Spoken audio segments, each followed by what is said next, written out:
நண்பர்களே நம்ம இப்ப எங்க வீட்ல வந்து தேங்காய் ஊற்றி விளையாட போறோம், வாங்க பார்க்கலாம். நீ மேல தூக்கி பாட்டுனா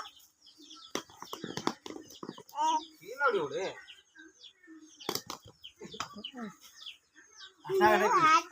அதான் உள்ள செடி மத்தவங்களோட தான் மாமங்களோட தான் பாப்போம். தேங்காய் உடையில அவங்க அந்த தேங்காய் எடுத்து சாப்பிடலாம்.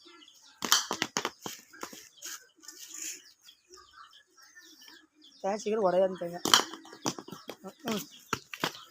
நண்பர்களே தேங்காய் எங்க வந்து இருக்கு பாருங்க.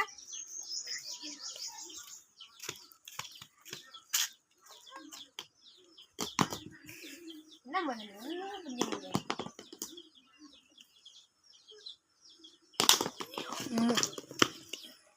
உடஞ்சிருந்தாங்க. எங்க அப்பா கிட்ட இருக்குதுதான் பெருக்கு. தண்ணிலயோ தண்ணி வந்து ஜாதட்டு எடுத்து உடனே கட் பண்ணல கட் பண்ணிரு. அம்மாட்ட உள்ள அந்த அந்த அந்த காய் அண்ணா அதுடா. ஆனா இது உடைஞ்சிட்டா தண்ணி வரல. அப்ப அடி இன்னொரு அடி உடைஞ்சா வேண்டாம்.